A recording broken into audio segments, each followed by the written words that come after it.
Back on my grizzly again. Back on my grizzly again. Back on my grizzly again. Back on my grizzly again. Yo, welcome ladies and gentlemen to the 10th episode of the Dishhhtribute podcast. I am your host, Damon Geis, and for the first time ever, we will only be talking one sport for the entire episode, basketball.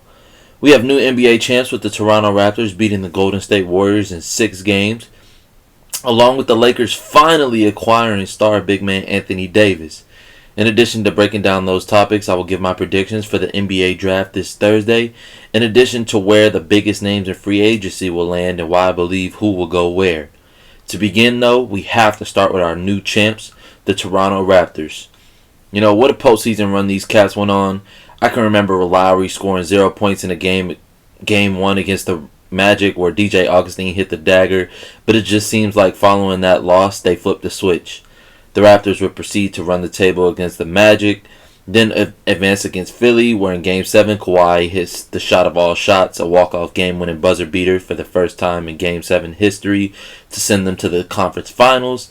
You know, the thing is, if people weren't expecting the Sixers out of the East, they expected the Bucks with the potential MVP in Giannis, but the Raptors overcame them too, showcasing physical dominance and terrific big shot making down the stretch to close the series. You fast forward to now, and only time will tell, but we may be looking at the Raptors as the team who ended the Golden State dynasty. Hats off to Nick Nurse and his whole coaching staff, with this being his first year, and in my opinion, out-coaching Steve Kerr. You had Serge Ibaka, man. You know, he came off the bench and he would just be an immediate issue for the Dubs. He was on the boards, he was in the lanes defensively, even knocking down big mid-range shots. He was big all series. You also had Siakam, who did go in quiet. You know, he went quiet a few games, but this is a young cat where you could see the flashes of a star one day in our league. Next, you have Fred VanVleet. Not much else to say other than congratulations on the birth of his son, and prematurely congrats on that new contract, because he's going to get the bag when the time comes. You know, big shot after big shot, and he didn't fear taking any of them. He also did an exceptional job on all series trying to get under Curry's skin, and it opened the opportunity for the Raptors to go on runs. Next, you have Kyle Lowry. After years of frustrating losses as a top team in the East, along with the moments in the finals where people questioned his play, he came out in Game 6 with the mentality to wrap up the series with his aggressive shot-taking, continuous playmaking, and leadership, and now none of the other shortcomings matter, as I'll always be remembered as a champion. Lastly, for Toronto, the 2019 Finals MVP, the man who went on one of the most sensational runs in postseason memory, Kawhi Leonard. You know, this guy had his heart and love for the game continuously questioned since the unfortunate events that went down with the Spurs, and he was shipped off to a team who let him do things his way and be himself the entire time.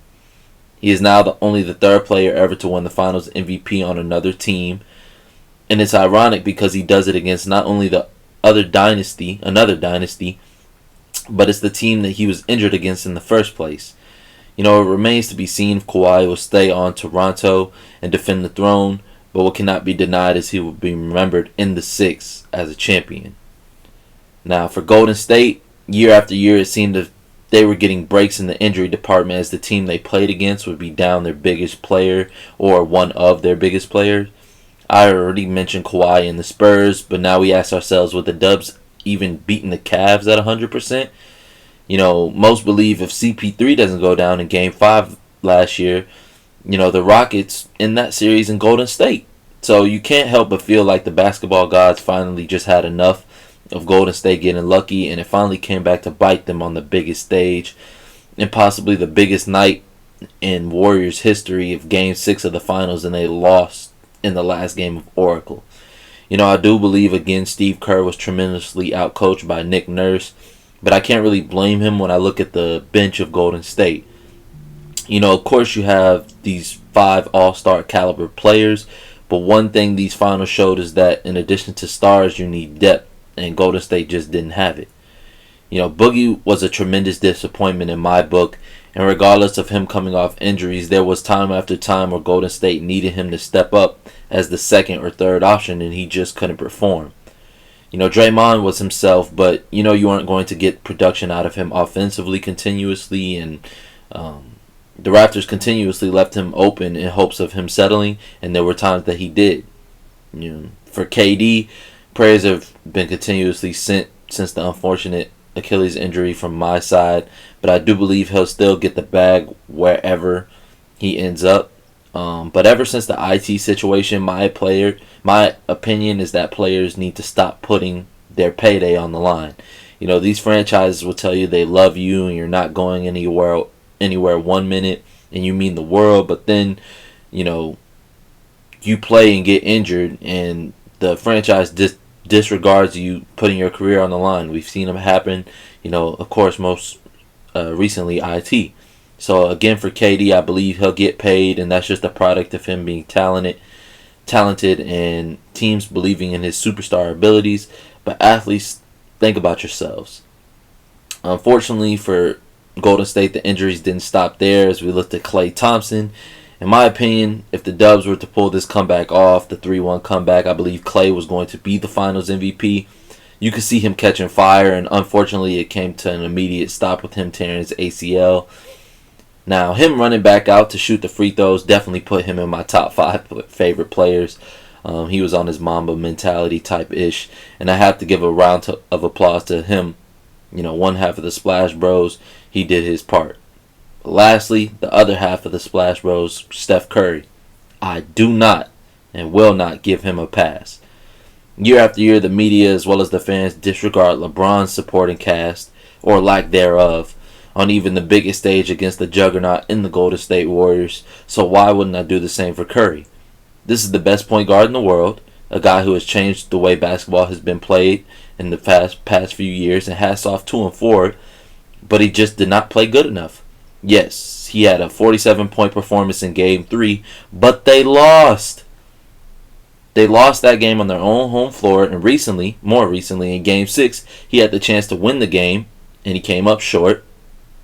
Again, as if that wasn't bad enough to end his season, he was outplayed at the guard position by Kyle Lowry, but also Brett VanVleet. Klay left the game in the third quarter, and he still finished with more points than Steph. Also, Steph wasn't even on second in his team in points, as he was outscored by Andre Iguodala. Steph went on to be 0 for 4 from 3 in the fourth. He missed the game-winning shot, which was also a 3, and he was 7th in the entire game in scoring between both squads. So yes, again, the injuries played a vital role in the Warriors coming up short of a three-peat, but Curry was not good enough. Now, with the finals and the entire NBA season ending on Thursday, Friday would mark the end of the 2019 season and the beginning of the 2020 NBA season, as the Los Angeles Lakers and the New Orleans Pelicans were finally able to close the deal and send all-NBA big man Anthony Davis to the purple and gold. Now, to acquire AD, the Lakers had to come off Lonzo, Brandon Ingram, Josh Hart, the 4th pick in this year's draft, taking place this Thursday, and future picks. Now, I said it immediately when I saw the details, but I believe both teams won the deal. The Lakers were able to trade for AD and now can move forward with their mindset to win now, and the Pelicans can now fully build for their future while being productive in the present. It is predicted that the Pelicans will select Zion with the first pick, but now with acquiring that 4th pick from LA, anything could happen. Of course, they make the pick with Zion, but there's been rumbling of New Orleans trying to move up for that 2nd selection to pick Ja Morant, or even the 3rd pick from the Knicks and picking RJ Barrett to link back up with his Duke brother. A potential deal that has caught my eyes, though, is the Pelicans trading Lonzo and the 4th pick to the Wizards for Bradley Beal. Now, while I do believe, Zoe and Giroux have the potential to be the best defensive backcourt in the league, I just think in today's league, and we saw it this year in the finals and all throughout the playoffs, you need that number 1 scoring option. Yes, I do think Zion is an unbelievable talent, but we have no idea how his game will translate. In addition to Brandon Ingram already being that piece that you can have build into a star over time. Now, if you're the Pelicans, do you really want to sit and wait for Zoe to develop too when you can go out and get a clear-cut number 1 scoring option to pair with Giroux holding down the squad with his leadership and experience? I just don't believe you want to be the Lakers 2.0, and this is the best deal on the table, so I believe you take it.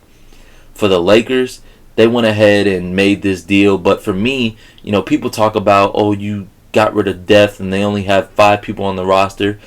We just saw them do the aspect of signing a bunch of veterans to 1-year deals. In addition to that, they have 3 late round picks, and I'm comfortable saying that one of those guys will turn into something. The other 2 you have there for depth. So you're really not losing much. They were able to keep Kuz in the deal, and I just feel very good about the direction the Lakers are headed in. Now, speaking of the draft and potential draft deals, with the draft taking place this Thursday, I believe the first 3 picks are very well known. As I spoke Zion to the Pelicans, the Grizzlies will take Morant, and the Knicks will take RJ Barrett. Very hard to say what else may go down on draft night, but I will give you guys a few storylines to watch up leading up to and possibly happening on draft night. Number 1, will the Pelicans trade up or trade down or stay put? Number 2, watch out for a CP3 deal. We know Daryl Morey is working to make something shake. Everybody on the roster is available but Harden, and reports say CP3 wants out. I say, with the videos of him and LeBron hanging out this summer, I think the potential's there for him and LeBron to team up in LA, so I'd say watch out for that. Number 3, there's been rumblings of the Hawks and Hornets looking to move up. The Hornets want to keep Kemba in Charlotte. I don't think there's much, motivation for other teams to trade with Charlotte, so I think they have to make most magic happen within the draft. And the Hawks have 2 late top 10 draft picks, one being number 10, the other being number 8, I believe. So I think they'll try to pair those together and move up in the draft. Interesting to see what is going to happen from here. Number 4, lastly, who will get, in my opinion, the biggest steal in the draft in one Duke's Cam Reddish. Now, lastly, the thing I love about the NBA more than the NFL is that you don't have to sit around and wait for the action to come back around. We hit the ground running immediately. Now, a week after the finals, there will be the draft this Thursday, and a week after the draft, plus 3 days, will mark the beginning of NBA free agency. Now, with that being said, I'll give my predictions on where the biggest names in free agency land and why I believe so. There's a lot to get through, so I will rattle them off. Kawhi Leonard, I believe he'll stay in Toronto to defend the throne. He's a different cat, but I don't see how you can win a championship somewhere and leave. He's also reportedly purchased property in Toronto, so whether it's a short-term deal or a long-term deal, I believe Kawhi will be on the Raptors to start next season. Kevin Durant, I believe he stays put in Golden State. Now, whether he takes a max or decides to opt in for that $31 million option, I believe KD doesn't play next year and he'll rest up while bringing in the dough from Golden State. Klay Thompson, I also believe he stays put in Golden State. Now, Klay, also may not see the floor next year, but I never believed him leaving Golden State was a possibility. And after him putting his heart on display for them to see how much he loved the franchise, coming back and shooting those free throws, you got to pay that man. Kyrie Irving, now while the AD trade makes things much more interesting with the LA dynamic with Kyrie and possibly linking back up with LeBron, I believe the groundwork and the foundation has already been laid for Kyrie to sign with the Brooklyn Nets.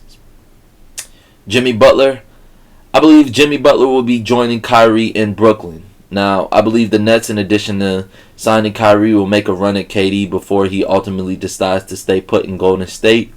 But then I believe they will proceed to get a player who has expressed interest in the past of playing with Kyrie, one Jimmy Butler. That'll lead to them having an immediate top backcourt in the East, and I think they can make magic with that. Next is Kemba Walker. I believe he'll join LeBron and AD in LA.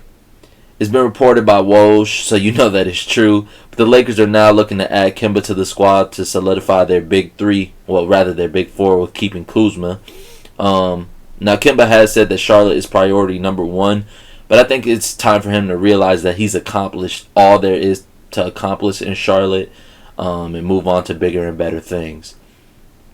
DeMarcus Boogie Cousins, I believe he'll stay put with Golden State. After getting hurt in the playoffs again and not playing good in the finals, I expect Boogie to stay in Golden State for another year. It makes sense for both sides as he'll be able to prove himself once again as a top player and possibly be their second scoring option behind Curry. And it actually works good for both sides, as Golden State will be able to retain a all-star caliber player with KD and Klay out for the year. Tobias Harris, I believe he goes home to play for the Knicks. I always felt as if the Knicks were never getting KD, Kyrie, or Zion. Now they miss out on all three, and I am also of the belief that no star wants to play for the franchise. Now, Tobias is not a star, but he is a very good player. He's from New York, and what's funny is his playing style reminds me of another New Yorker, Carmelo Anthony. Now, I expect him to sign with the Knicks, and, with him and Dennis Smith and Kevin Knox and probably RJ Barrett, who they'll take in the draft. I believe that's a solid core, and you wait out for another free agency or see if you can make a trade down the line. D'Angelo Russell, lastly, I think he joins his former high school teammate Ben Simmons and next year's MVP in Joel Embiid in Philly. Now, after the Nets let him walk for Kyrie and Jimmy, I think D-Loden pulls off the biggest move this free agency and helps create the biggest big three in the East. This will make Philly an immediate favorite out East, as nobody knows how Game 7 overtime between Toronto and Philly goes. Now, however, if Kemba doesn't sign with LA and he stays put in Charlotte, it'll be interesting to see if there could be a LA reunion in Russell's future. Well, ladies and gentlemen, that will conclude today's NBA heavy episode, as we have now set you up for this Thursday's draft and free agency frenzy. Be sure to follow Dishhhtribute on all social media at Dishhhtribute, as we will be keeping you up to date all off season with the biggest off season moves. And follow my social at DemonGeist to spark debates with me at any given moment. Be sure to check out the latest episode of the PACT Life Pod with Bruiser, Cut, and Lil B, as they called me in for my takes on this NBA offseason and Jalen Ramsey's contract situation. Be sure to follow the PACT Life Pod on social media at PACT Life Pod, and be sure to follow everything PACT at PACT Brand. Be sure to also go get your PACT Brand merch, and be ready for Cut Carter dropping his single Bands on Me this Thursday. I am your host, DemonGeist, signing off.